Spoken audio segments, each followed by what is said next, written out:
have a special message to begin the podcast from Positive One, the exalted leader of the WrestleScope Nation. Do you have anything? Hold on, we'll lift the microphone up tonight. Do you have anything you'd like to say to the WrestleScope Nation? Hi. That is all we get from the exalted leader, Positive One. Good night, buddy. Love you. And for those of you listening to the audio podcast that have no clue what I'm talking about, now is a good time for you to jump on and follow us. Follow us wherever we may be. But first of all, as we kick off the show in a very unique way tonight, please like this video or audio podcast as you're listening to it. Subscribe to the channel and hit the notification bell so you can be updated every time there is something brand new on the channel. And as always, I'm going to keep this up for the remainder of the show. Please, wherever you're watching this or listening to it, please go to our bio, click on the link tree, and you will be able to see everywhere we have our social media set up, our Amazon wish list, the new Discord channel, our Patreon page. I don't know, we might have to create a page for Positive One as well. So thank you very much. We've got a lot to talk about this week. It has been an incredible week. Yes, Lucas, it was Positive One jumping in at the beginning of the show. And like I said, for the audio podcast people that don't have a clue, you have got to jump on board here on YouTube, TikTok, Twitch, or Facebook Live. And you can see all of those again in our link tree because, as my video viewers can see, we are now at 81 days in a row live. And for those of you that are brand new to the channel and wondering, well, what does that mean? Well, as of Saturday, May 21st, 2022, when I am doing this broadcast, I have been live on YouTube, Facebook Live, and Twitch and TikTok, doing a broadcast live every single day for 81 days in a row. Maybe I should have let my hair grow out for that long to see how long it got, or let the beard grow out. Who knows? No, we're not going to go to that level. So yes, I do a broadcast every single day, a live broadcast every day, and have done one for the last 81 days. And we're going to keep going. Day number 100 is coming up very soon, June 9th, which is also Ty Conti's birthday. So we will be celebrating. We're going to have a montage of Sammy and Ty. No, don't worry. We're not going to do that. Okay, can I talk about something that wasn't on the broadcast list for tonight? But if Tony Khan or anybody else from AEW ends up seeing this broadcast, I like Sammy Guevara. Everybody that watches this channel knows I've been a fan of Ty Conti for a while. But quite honestly, their time around the TNT Championship is done. There's got to be something else we can do with Sammy and Ty. Because all we're doing is rehashing the same story over and over and over again. And honestly, fans are getting turned off by this entire thing. And we don't need to see it anymore. There's plenty of other talent that could be challenging Scorpio Sky for that TNT championship, and you are just dragging it down. Be better. Yes, Louis, they are recycling the same storyline. Be better than WWE. This is what WWE does. Be better than them. And again, this is no knock on Scorpio, on Sammy, on Ty, on America's Top Team, any of that. It's time to change it up because people have not appreciated this storyline at all. And now that there's nobody to cheer in it, because the fans have effectively turned on Sammy and Ty. So you're basically going to have people saying, oh, this crap again, and turn the TV off or change the channel. And that's not what AEW needs right now. All right, so let's get into the crux of things. But first, hello, Lucas. Good to see you. Hi, Louie. Of course, it was awesome, Brian. It was +1. It was +1. So, and I love it. We've got people saying hello to each other in the chat as well. Wheeler Yuta would be a great TNT champion, but they're not going to have a dual champion there since he has the ROH Pure Championship, which that match that he had with Josh Woods, that rematch was incredible. They need to keep Josh Woods in the Ring of Honor fold because he's really good. I really liked that match. And I like the Pure Championship rules. I really do. Because it's something different. It's something unique, and it really makes you think as a pro wrestling fan. So I like it. I hope they continue to do it. All right, let's jump into things right away. And we've got a lot of things to talk about this week. I want to start off with something that maybe not a lot of people are talking about right now.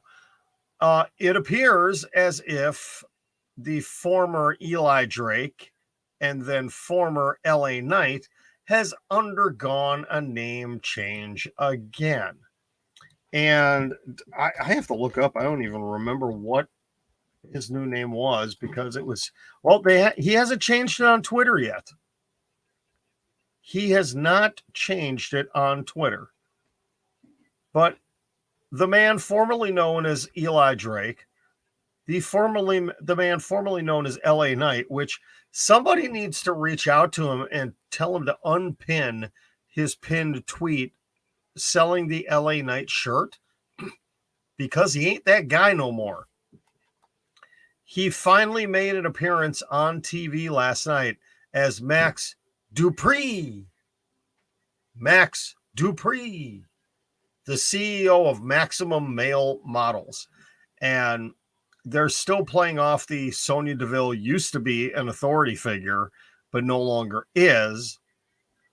That segment last night was awful. It was just awful. They have taken what was a great character in Impact Wrestling and what was a decent character on NXT and turned it into absolute trash. And why do you need to change? It's bad enough that you changed his name from Eli Drake to LA Knight so you can own the rights to it. And now you're going to change it again. It is once again WWE completely ignoring what happens in NXT. What they do in NXT 2.0 is not canon in the WWE universe. And they debut this. It is going to be a disaster. It is going to be a hot mess, and people are not going to gravitate to it. It's just not good. I'm happy to see Eli Drake on the main roster, but man, did they screw this up. But again, it's WWE. It's what they do so well. They screw things up. Who else is going to get name changes? I mean, think about the laundry list of name changes in WWE is just getting bigger and bigger and bigger. Yes, he's no longer LA Knight. Yeah, okay.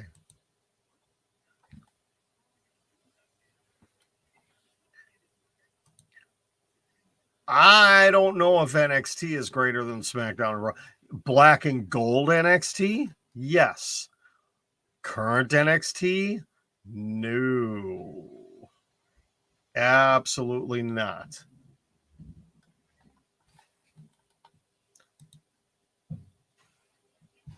Okay, Lucas, hang on a second.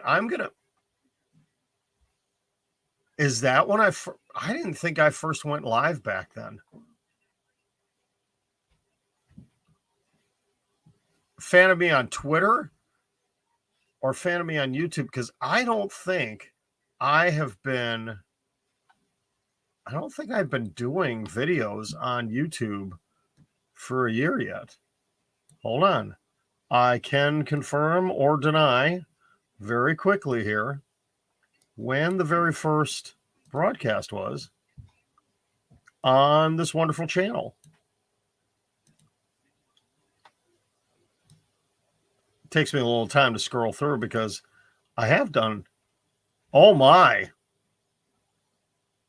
Well, I'm going to stand corrected.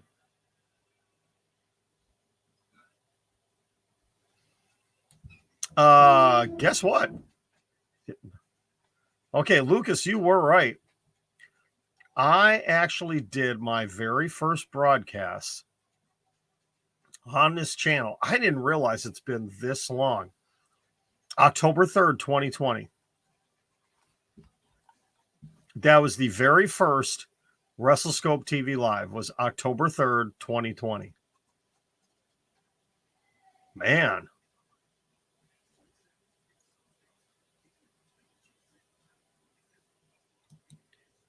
Guess I have been doing this a lot longer than I thought I was. Holy cow. So that's when you first start. Okay. All right. Well, thank you very much that you've got an anniversary. Yeah, I've been doing videos on YouTube for much longer than 2 years, but I first just started doing wrestling 2 years ago. So Marcus, how funny would it be if they did a name change for Orton? That was back in the day. That was back in the day. So they don't do that anymore. No, Adam Pearce won't become just Pearce because he's an authority figure and he needs to have two names. Just like Paul Heyman will not just become Heyman.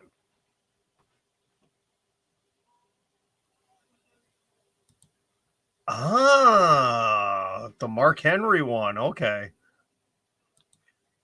You missed the toy belts? Really?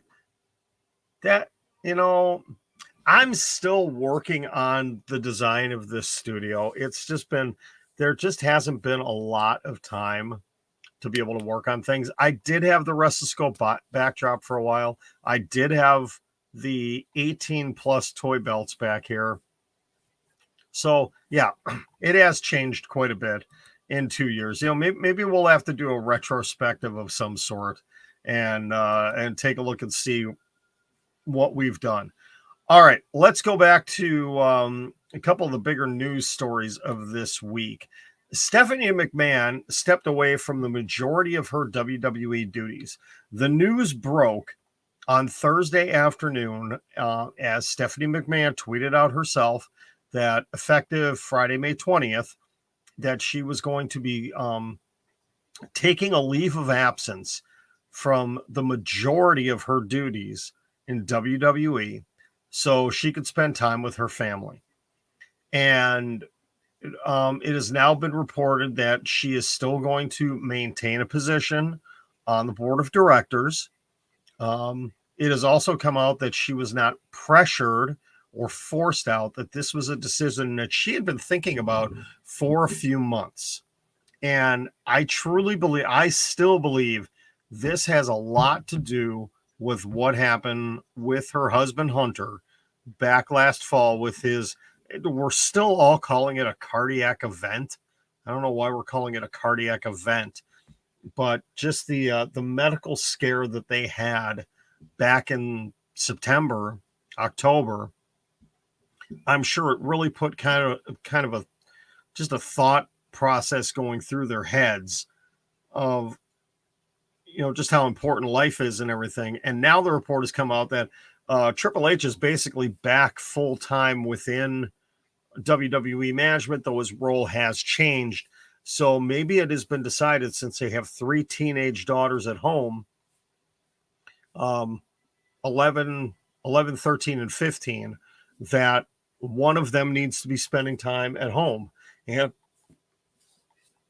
it probably is the most easy thing for Stephanie to step aside from her responsibilities and go be a mother to their 3 teenage daughters and let Hunter get back into the swing of things after he had been out for such a long time. So the good news is that Triple H is back full-time within WWE corporate. The good thing is that it doesn't appear that there's any other underlying circumstances to this entire story. The good thing is that, she was not forced out, that this was a decision that she reportedly made on her own, obviously, with consultation with her husband. So the naysayers out there, the people that are saying, this is Nick Khan continuing to do his power grab and trying to force the McMahons out, blah, blah, blah. It's not happening. It is not happening. The McMahon family still has solid control over things. It's just Nick Khan has become a bigger name when it comes to the business side of WWE. He is a very public face when it comes to talking about the business side of WWE. He will never be an on-air character. Well, then again, anything is possible in the WWE. It really, truly is. So, Marcus, her and Paul took their kids to Disneyland recently. I can see that. That's a good thing to do. Get your kids out, do some important things with them in, very important times of their life. All right, this is WrestleScope Weekly. I thank you all for tuning in. If you're just jumping on board, I greatly appreciate it. And we continue to go on with remembrances of the channel. Yes, Mel and Adrian do go way back. Lucas, I still have that sign somewhere. I may have to bring that out. I don't know where it is. I'm not going to bring it out right now, but the "Where is Keith Lee" sign. That's right. Did that. Oh my goodness. That was that after wrestling? Yeah, that was before he was released, and it was after WrestleMania last year. Wow. Yeah, I've still got that floating around somewhere. Hello, Antonio. How are you doing tonight? All right, let's continue on with the news of the week. Let's talk about this because this is kind of fresh in all of our minds. And I said I was going to come out and publicly admit I was wrong, and I'm going to say it right now. I've been saying for a week now that I did not believe WWE was going to have a clean finish to the tag team unification match last night, that I thought it was going to be some sort of a DQ finish or screwy ending where they ended up having to push things off to Hell in a Cell in a couple of weeks. Well, I was wrong. They actually did the match. There was a definitive winner, though there was outside interference, which we should not be shocked by, that Roman Reigns did get involved. That way, if you think about it, that's probably the best way to do it, because one, it gives the Usos the win, but two, it doesn't really make Riddle and Orton look that bad because they were screwed out of the titles. It wasn't a clean victory. And if they were going to do it, I think that was the right way to do it. And now, and I find this funny because there was a wrestling personality, a wrestling news personality that was doing their review show of SmackDown last night. And they basically stated, well, this could potentially set up for, a match with Riddle and maybe with Orton. And wow, it would be kind of cool for Orton to get that shot at SummerSlam. Hello. It's basically been reported for 3 days now that, yeah, it's pretty much confirmed that Money in the Bank, it's going to be Riddle versus Roman Reigns. And then it's going to be Randy Orton versus Roman Reigns at SummerSlam. Dave Meltzer had that story.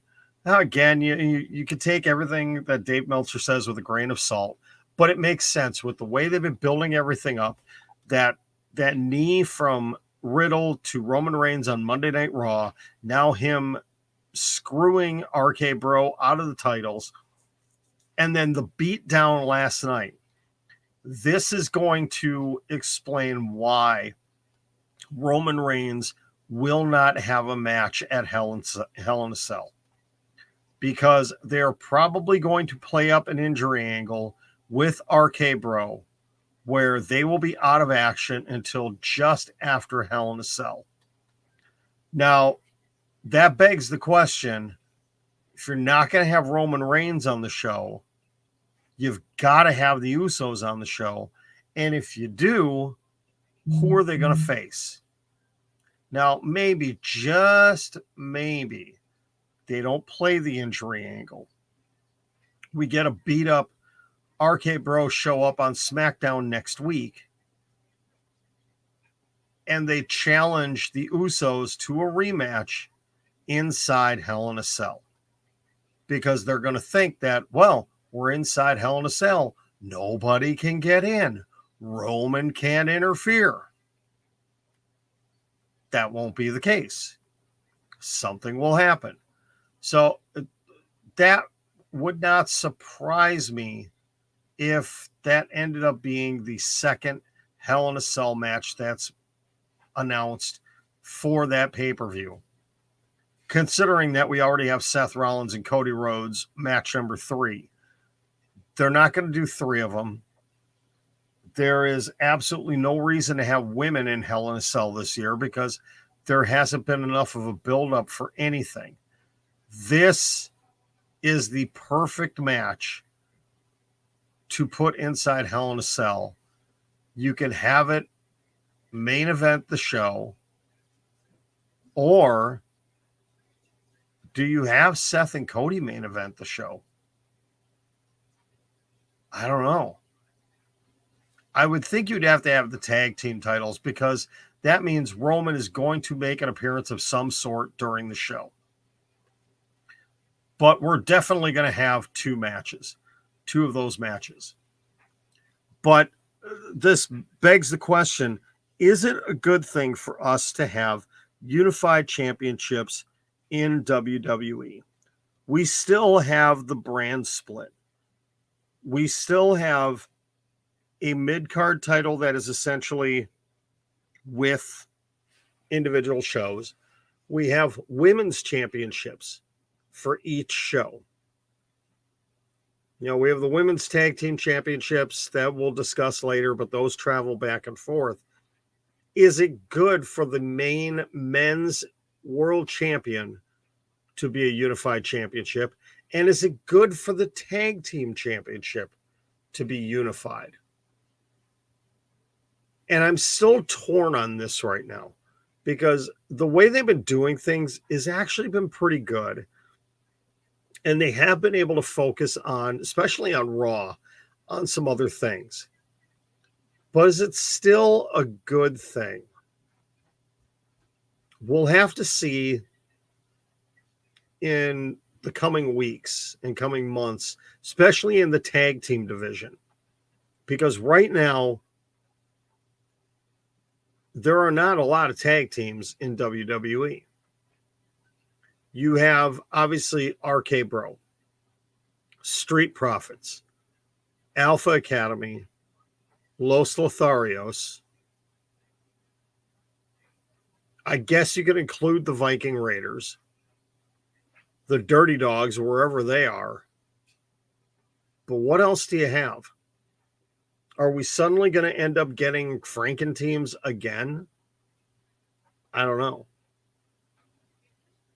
And I'm going to ask the same question again when we talk about Sasha, Naomi, and the women's tag team titles.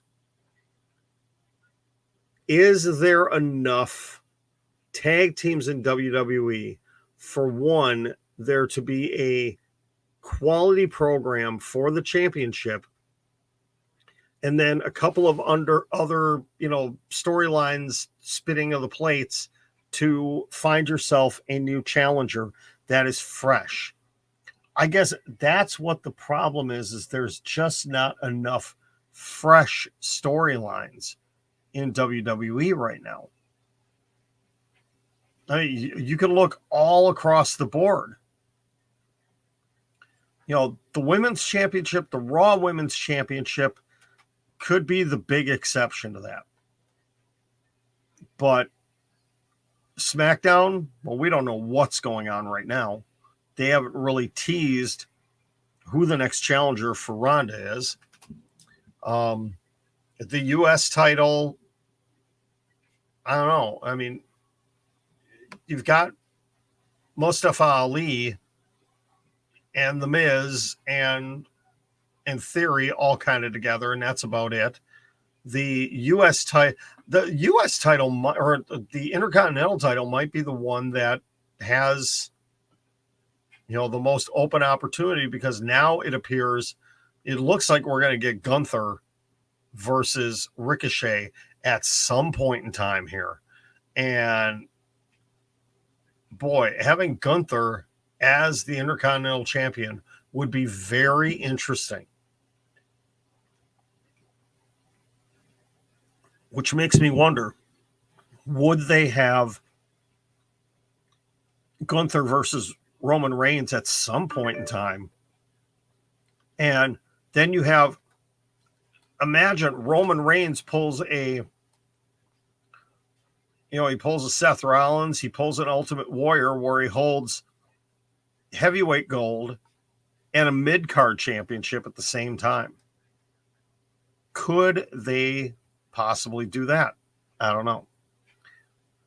But again, I'm still torn on the unification. Let's give it let's give it until Money in the Bank at least. And let's see. Yeah, Blake is shocked that it wasn't a DQ. I really didn't think it was going to be clean. I really, truly thought that they were going to push this out to Hell in a Cell. And I would have been okay with that. I really would have been. I would not have been disappointed. Yes, there is, Lucas, and I've got it on order. It's not specifically this one. They actually have variants of this one coming out too.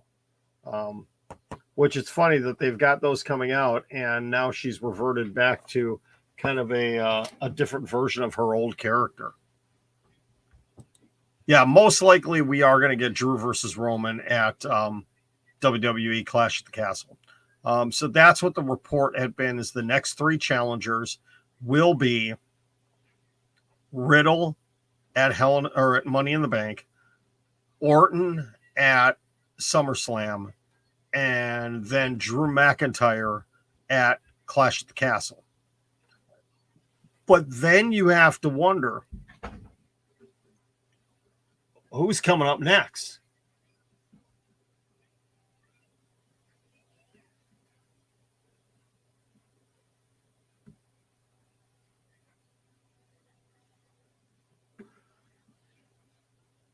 I don't know what the long-term plans for the fall are for Roman Reigns. Will it be somebody on the Raw side? Will it be somebody on SmackDown? I mean, you really have to kind of take a look down the roster and see what's coming up next. I mean, Drew versus Roman is going to be big. That's going to be a big one. How do you follow that up? It won't be Cody. It could possibly be Seth again. But really, who's left that is a valid contender? Bobby Lashley? Maybe. Maybe we get a Bobby Lashley. I don't know. We'll have to see.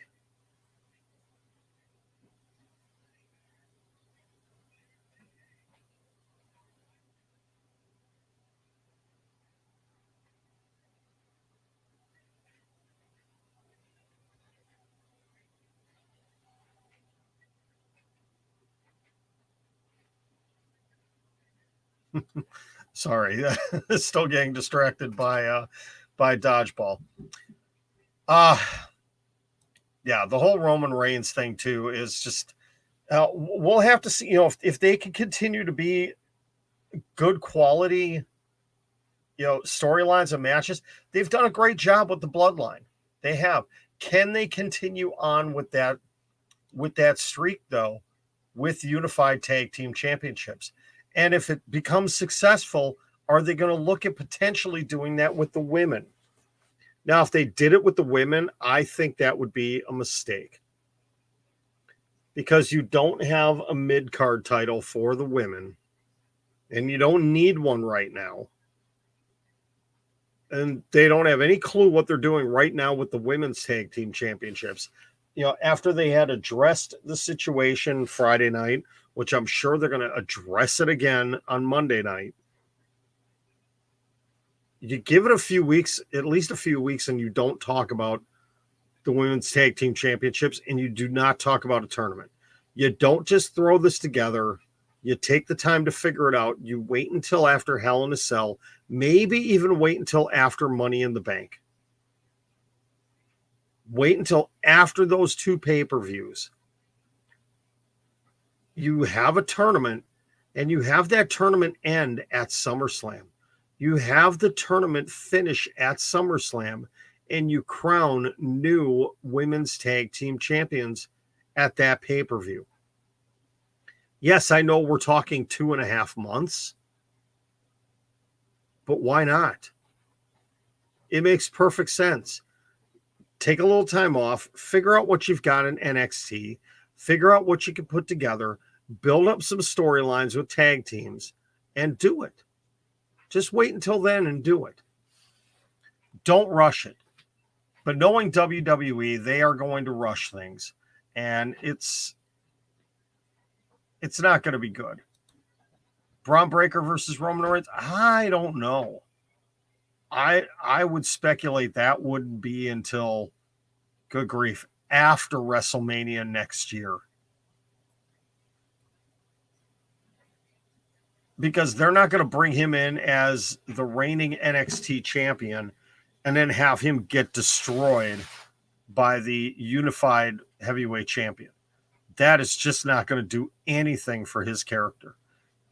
When they finally do call him up, he has got to plow through competition. People are going to say he's going to get the Goldberg treatment, and maybe he will. But that might be the right thing. Maybe you have him move through and have him pick up a mid-card championship, an Intercontinental or United States Heavyweight Championship. Be dominant with that belt and then get a shot at whoever the champion is, whether it's Roman or whoever it is. And you build them up that way. I don't think we are going to...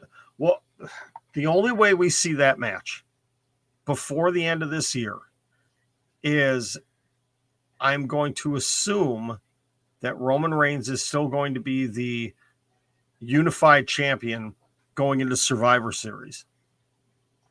Now, typically you have the Raw versus the SmackDown champion, but if there's only one champion, do you bring in the NXT champion to face him?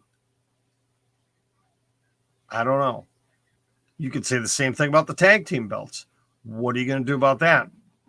Or do you bring up whoever the NXT tag team champions are, to face the Usos? I mean, we're still 5 months out from that, and a lot of things can change between now and then. But as far as Braun Breaker, that'd be the only way we see a match between him and Roman Reigns before WrestleMania of next year, in my opinion. But again, as always with my opinions, I could be wrong. All right, let's continue on here. And just want to talk briefly about AEW. Now, obviously, the big quote-unquote controversial story that we've been talking about for the last few weeks is MJF.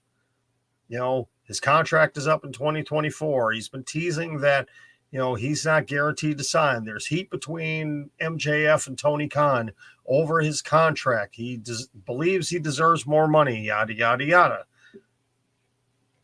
Maybe MJF is upset with his contractual status right now, but understandably so. I mean, he signed a deal 3 years ago that was probably the equivalent of a league minimum in the NFL or Major League Baseball, because he was a hot property coming in from the independents, from MLW, but he was not looked at as a main event star. So he was given the right amount of money accordingly, and MJF agreed to it. That's the thing. Nobody forced him to sign that deal. He willingly went and signed that contract. Now, obviously, he has become the number one heel in AEW. Absolutely. He has rocketed himself into the stratosphere when it comes to AEW. And he probably does deserve some more money. But guess what? You sign that contract. You could say the same thing if he was doing absolutely nothing and he was on Dark every week or Dark Elevation every week. He'd still be getting paid the same money that he signed on for. So it can work both ways.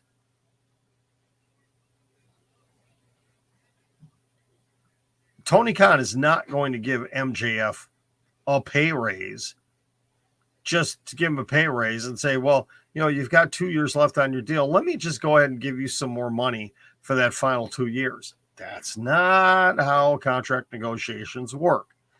If he's going to want more money, he's going to have to sign a new deal. But going along with AEW, there was a report that came out, and I forget who it was that specifically stated it, that there is chaos backstage in AEW. Now, keep in mind, this came from one person or one account, and their source was one person within AEW. The words out of one person's mouth does not make it gospel truth. If one person is saying that there is chaos backstage in AEW, does that mean it's happening? Absolutely not. And it doesn't even matter who that one is.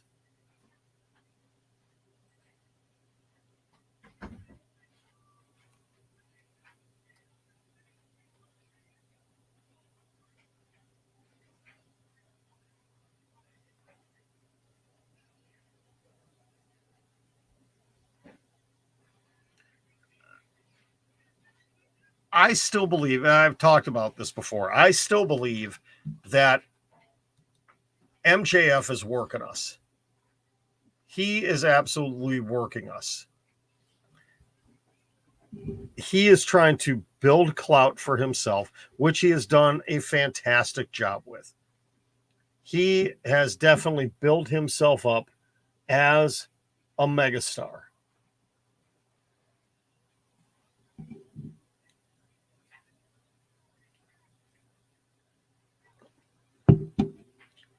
And he's put himself into that position to give him some power when it comes to contract negotiations. Now, keep in mind, he's under contract with AEW for another 2 years. He's not going anywhere. WWE cannot talk to him until the spring of 2024 when his deal with AEW is up. They cannot have any conversations at all with him. Now, yes, one of his close personal friends, Cody Rhodes, is in WWE. And you can darn sure bet that Cody Rhodes would love to have MJF in WWE. And maybe they are having private conversations about that. But who knows, first of all, what the status of Cody Rhodes in WWE is going to be in 2024. He is going to end up having a world championship run at some point in time next year.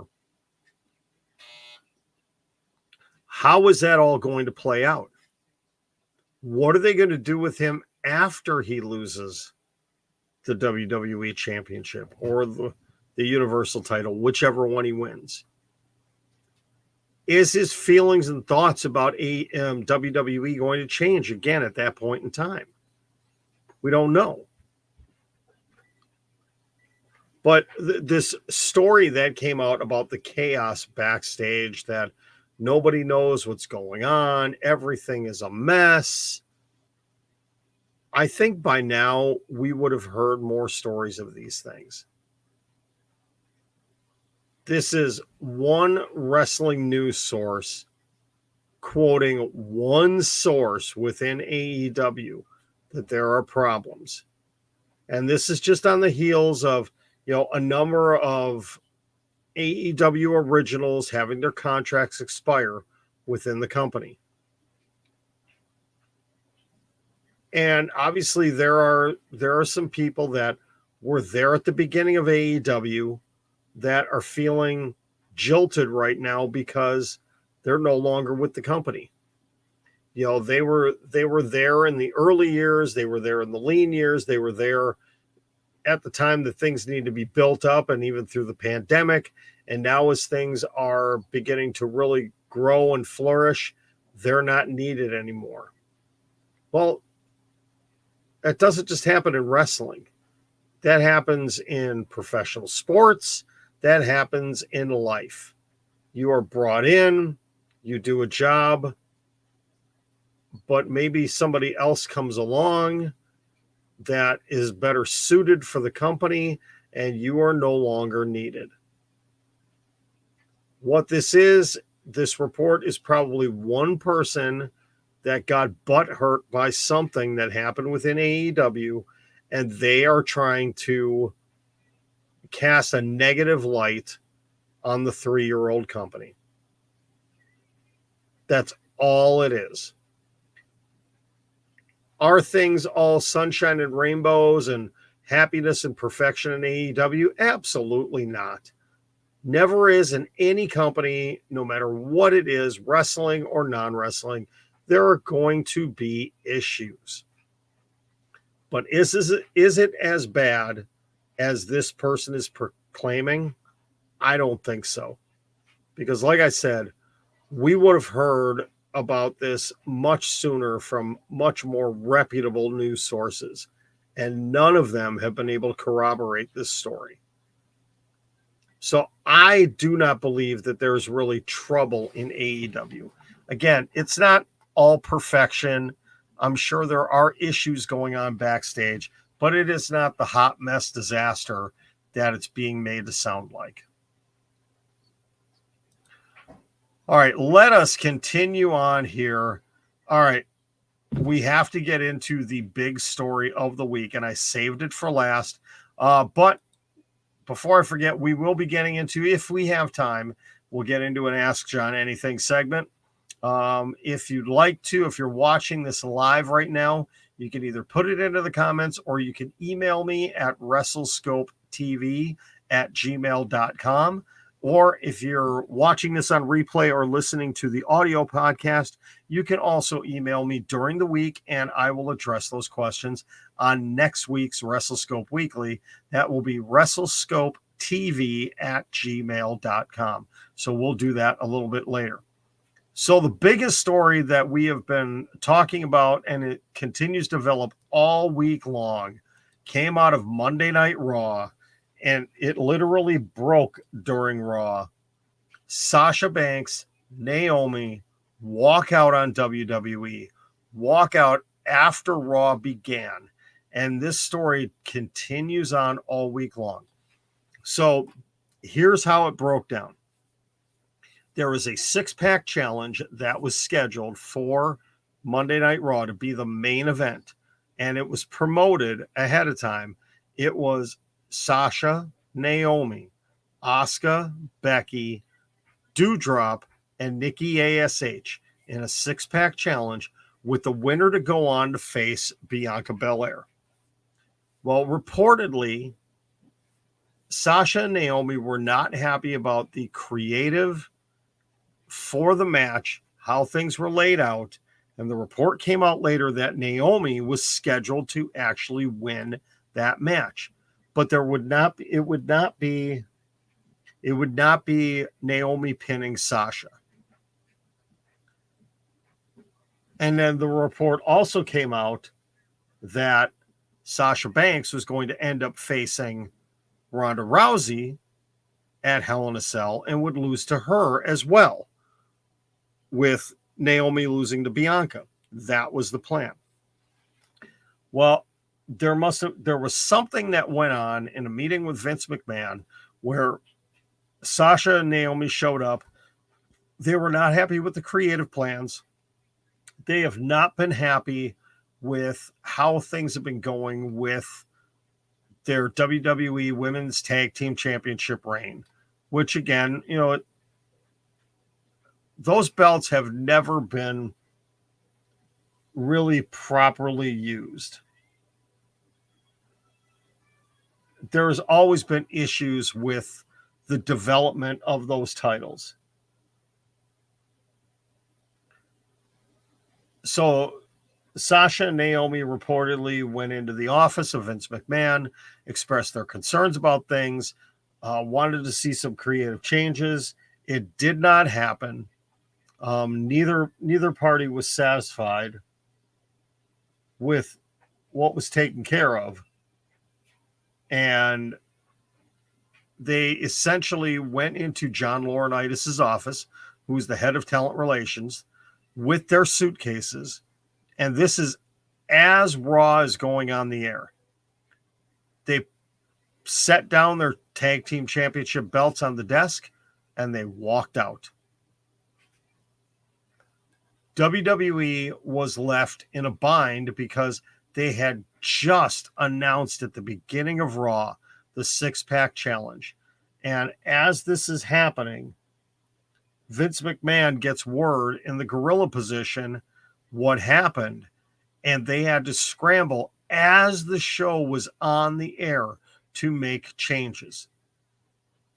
Becky Lynch, as soon as she got word, she approached Adam Pearce about something, who then ran it to Vince with an idea, and they ran with it right away, which is how we ended up with that segment with Becky Lynch meeting with Adam Pearce in the background, and that's how we ended up getting the one-on-one match, which ended up being a fantastic main event match.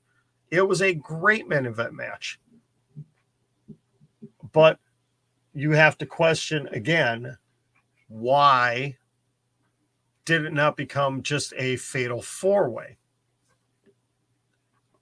And my thinking behind this is, well, if you make it a fatal 4-way, you look at two of the competitors, Doudrop and Nikki ASH just are not, right now, storyline-wise, not viable contenders.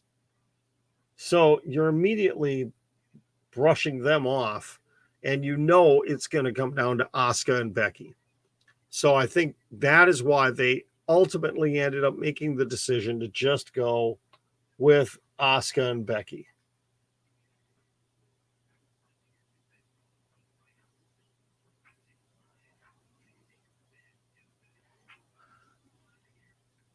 So a few days removed from this situation, we've heard multiple different reports of, who's supporting the decision by Sasha, who's not. One report came out and said that Sasha basically pushed Naomi to walk out with her, which in a way, I could kind of see that.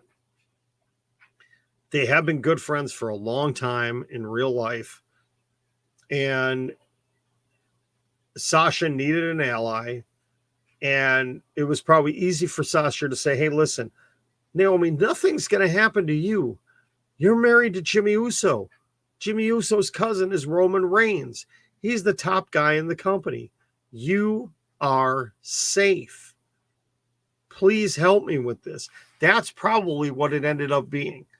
It most likely was not no, Naomi, you need to do this. If you're my friend, you need to do this, blah, blah, blah. No. Sasha probably reassured Naomi that you're safe. You're protected. I'm not. I'm the one taking the risk here. So now we come to find out that, and I'm trying to remember who sent it to me. Hang on a second. I'm trying to remember who ended up replying to it. Oh, yeah. Louis Vaughn was the one that sent this to me, and this was a tweet from WrestleMania. WWE has gone all out in trying to erase Sasha and Naomi. They've removed their official Facebook pages. They've replaced them in the WWE intro. They've removed all of their merchandise from the WWE store. This is definitely not a work. This is legitimately happening.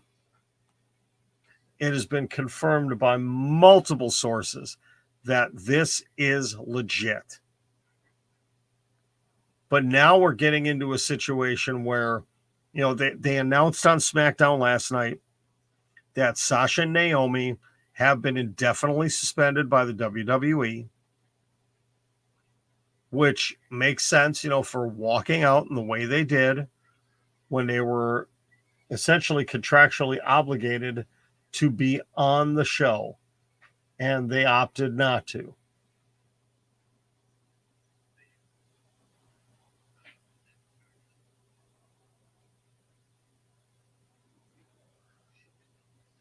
So what's the next step here for Sasha and Naomi? I don't know, because it's not 100% certain how much time is left on their contracts.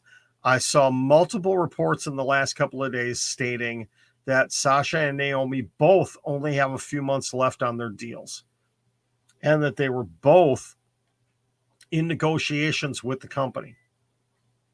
So could it be a situation where WWE is just going to end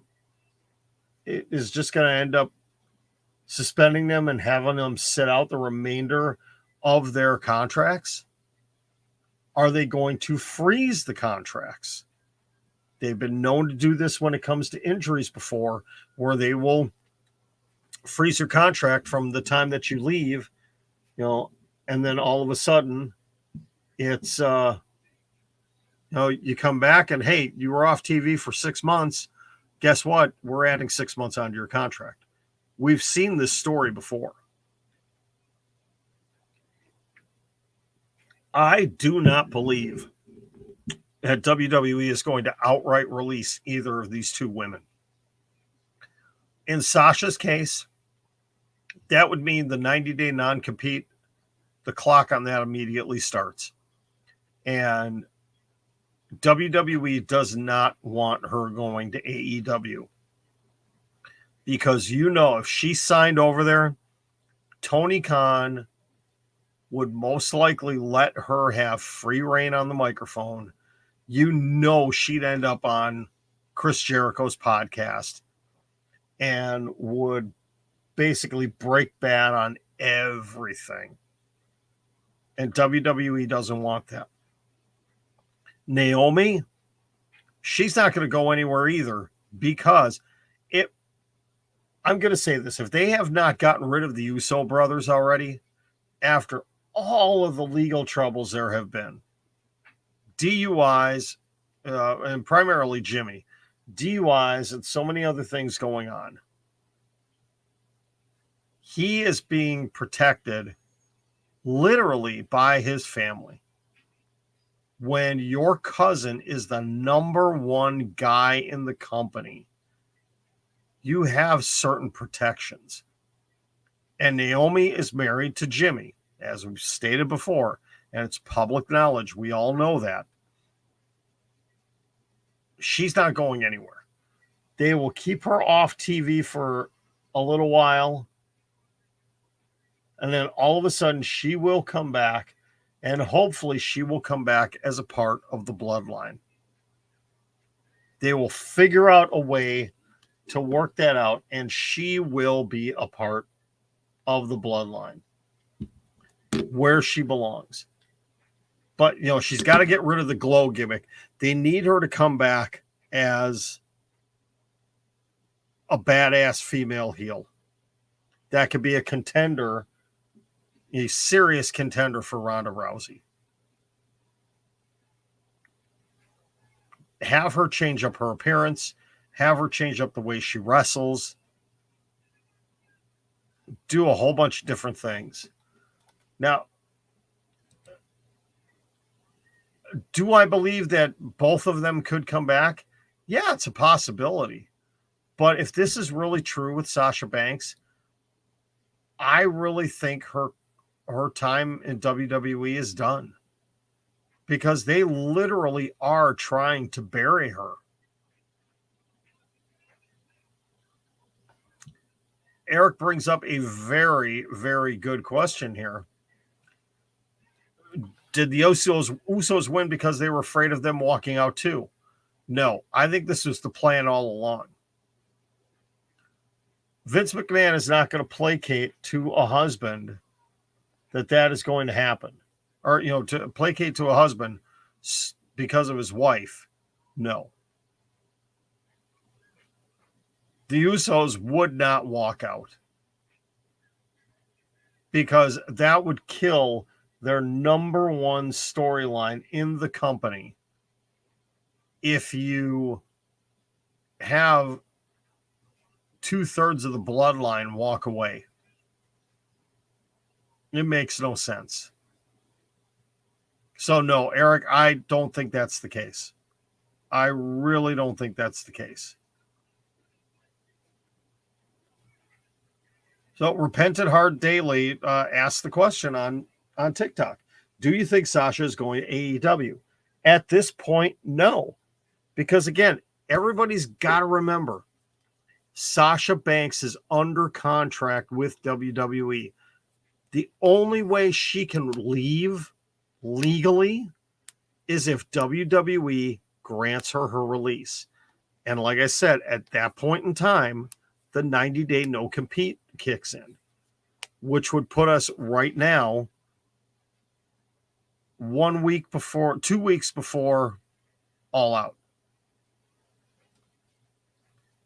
If WWE is going to release her, they are going to wait most likely until after June 1st. They're going to do it at a point in time where she is guaranteed not to be able to show up at an AEW pay-per-view right away. Because imagine her walking out on stage at All Out. That would be incredible. I don't think it's going to happen.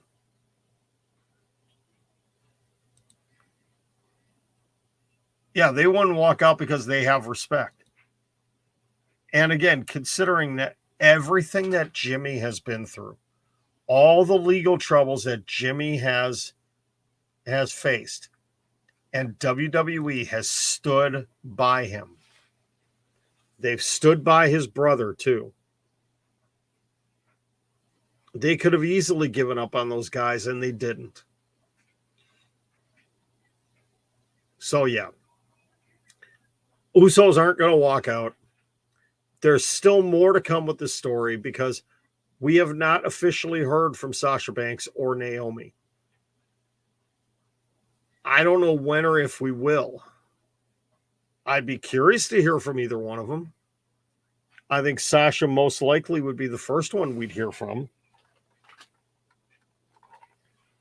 But again, contractually, is she allowed, while she is under WWE contract, to go on a podcast that is not approved by WWE Media Relations?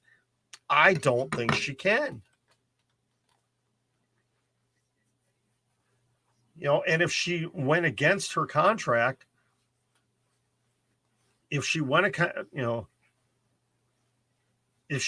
her contract, there's already talks of WWE potentially looking at it as a breach of contract, what she did. If she appeared on something that was not approved by WWE or not allowed by her contract, that would be a continuation of of a breach of contract. So I don't think that's going to happen. So Lucas points out that Naomi's Twitter no longer says Feel the Glow or WWE Superstar. And looking at, Sasha Banks hasn't changed hers. I mean, it's still Mercedes Varnado, but it still says Sasha Banks, WWE, Costco Reeves in The Mandalorian. But she has not tweeted. Now, she has retweeted some things.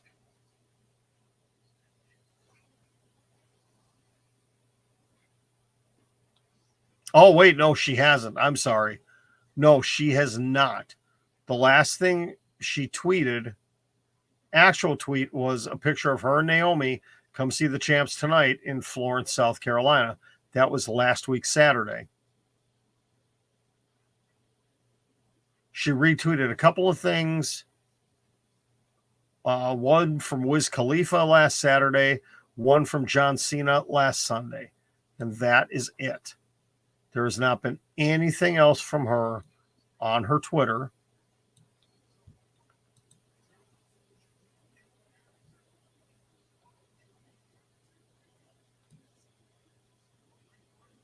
Yep, Naomi has taken out all reference from WWE from her bio.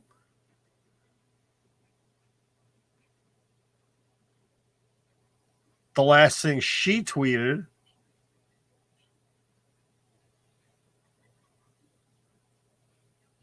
was this.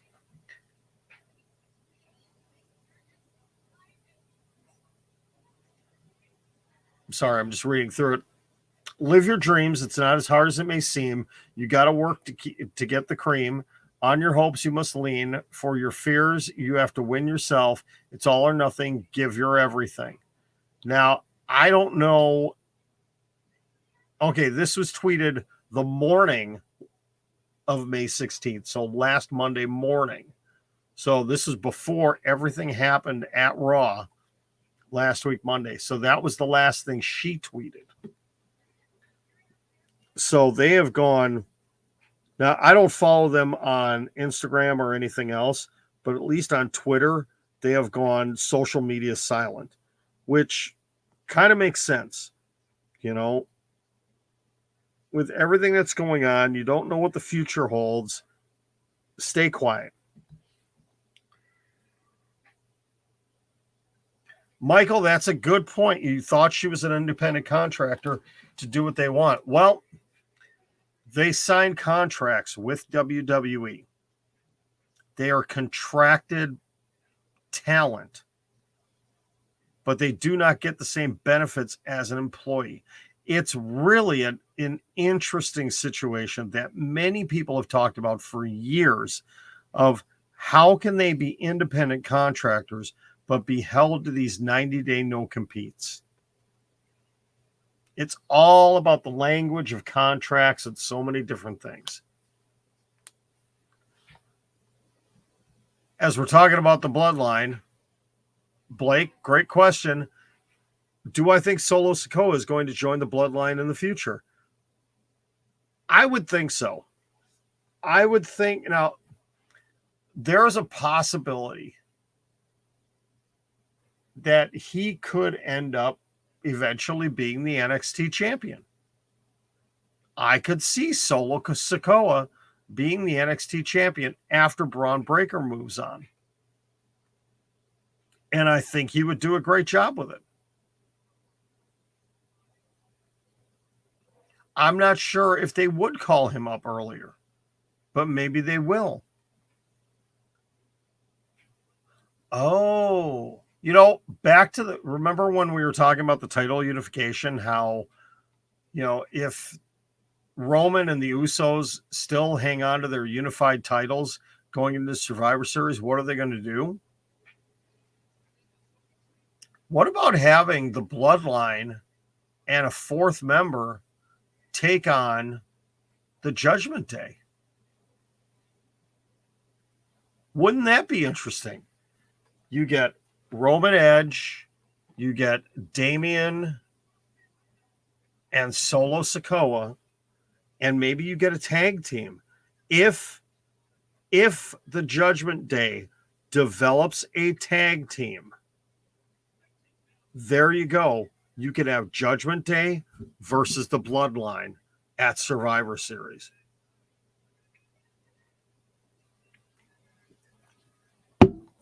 Another free idea for the WWE there. That feud would be money. But why can't you do heels versus heels? Imagine the promos we could have out of that. You've got Roman and Paul. Just Roman and Edge having promos against each other would be absolutely fascinating. And then you could have Naomi versus Rhea, as a side to that. Why not? You don't always have to have babyface versus heel. Why can't you have two heel factions go at each other? Wouldn't that be incredible?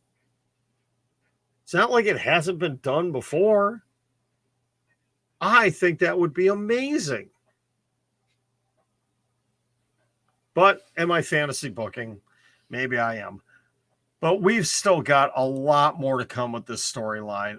We have literally only scratched the surface, and there's going to be more to come. All right, we're going to take just a few minutes here. I'm going to open it up. Time to ask John anything here on WrestleScope Weekly. Ask me any question, anything you want, and we will get into it. I know there was a couple of questions that popped up on TikTok that I'm going to jump on. Well, Marcus, how was my day? I'm exhausted. If you missed last night's broadcast, I had a very long day on Friday with my daughter's 8th grade class. We took a day-long, field trip from Milwaukee to Chicago. Went to Navy Pier, went to the Museum of Science and Industry, went to the Field Museum, went to have dinner at Medieval Times.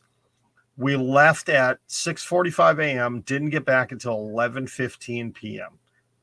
And I get home, and what's the first thing I do? I say hi to my wife, and I come downstairs and I do day number 80 live. And then today, my son, +1, had 3 soccer games today.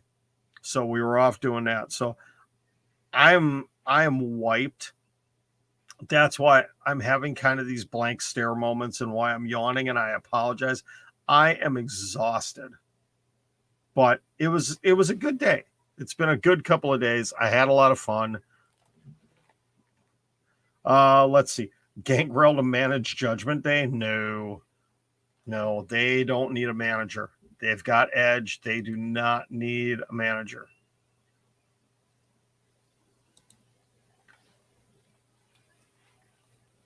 I almost think maybe we could have Gunther versus Roman at some point in time. It's going to happen. It's going to happen. I know it.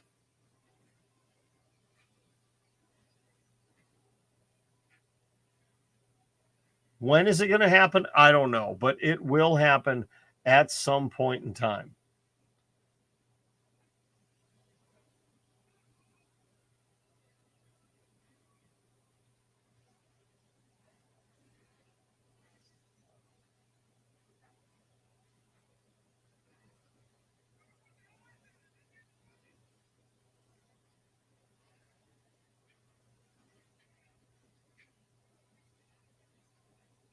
Sorry, I've got Armageddon on now in the background. And all right. Favorite color. My two favorite colors are black and red. Always been black and red. Those were the colors of my high school when I went to high school. And I've always just stuck with black and red. No, it's not. Well, no, it's not going to happen at the UK pay-per-view because it's going to be Drew versus Roman, because that's going to be a bigger draw. No offense to Gunther, but Drew versus Roman at Cardiff would be a much bigger draw. You know, I would love to see. I would have rather seen Walter versus Roman, though, not what they're doing now. But I digress. Who knows though? We don't know. Like I said, we don't know what the plans are at all for post Cardiff, what they're going to do with Roman. You know, you've got a bunch of stuff September, October, November. You got a bunch of stuff leading into Royal Rumble. What are they going to do?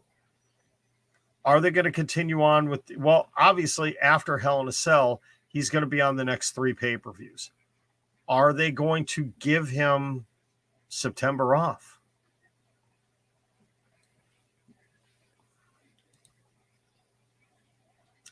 So let's see. It's Marcel Bartel that turned into Ludwig Kranz or whatever they're calling him, right? Fabian Eichner, I don't know. He's still in NXT, but they haven't done anything with him. So I don't know. You know, is he going to be? Is he going to be in the next round of releases from NXT? I'm not sure. I agree. They should not have broken Imperium up. Why they didn't bring Fabian Eichner along and, you know, go ahead and change his name.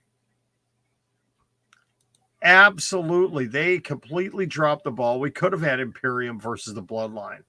That would have been fantastic. Ooh. Worst wrestling pay-per-view I've ever watched.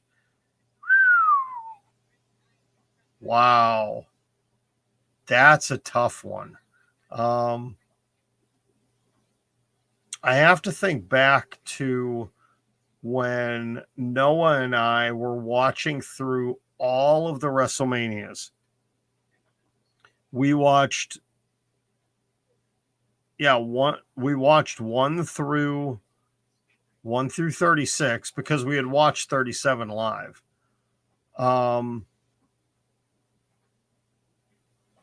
WrestleMania 8 was pretty bad.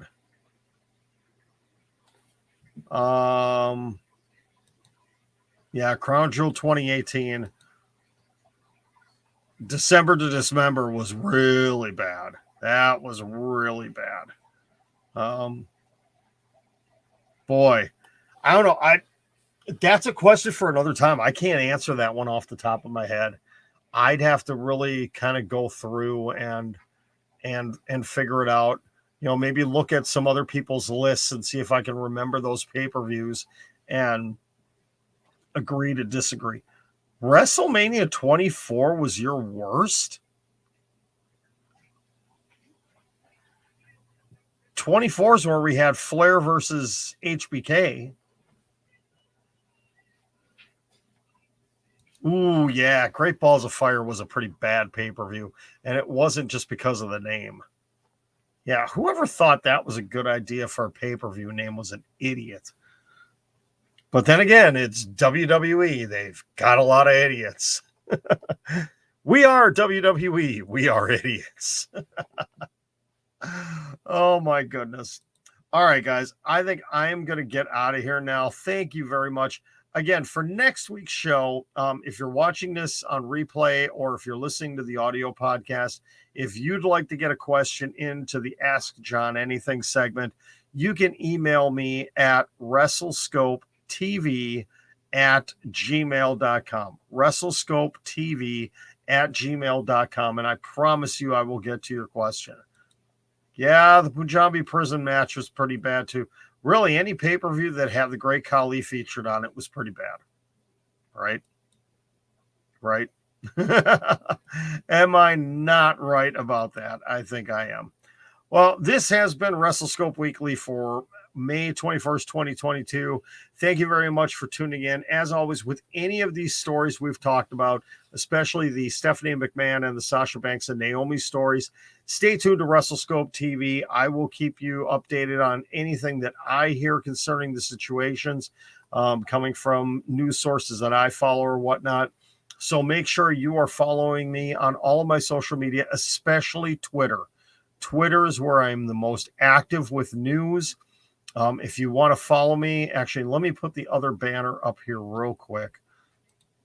That focuses on my big three: TikTok at WrestleScope TV, Twitter, which is at TV_Wrestle, and Instagram, which is at WrestleScope. So please follow me there. But also, again, go to the link tree in my bio and wherever you're listening or watching this, and you will get all my social media. Everywhere that I am active with this account on social media, you will be able to find it there on the link tree. Thank you very much. Thank you very much for tuning in. As always, I greatly appreciate all of you. Thank you for all the likes on TikTok for people that have been following here. I know we added a new subscriber on the YouTube channel today, so we are slowly growing this channel, but hey, slow and steady wins the race, right? And tomorrow will be day number 82 live. That's right. Not sure what we're going to talk about tomorrow. We shall see. Have a great night. Thank you again for tuning into WrestleScope Weekly. I will be back with a regular live show on Sunday right here on these same WrestleScope channels. Have a great night, everybody, and we will talk to you tomorrow.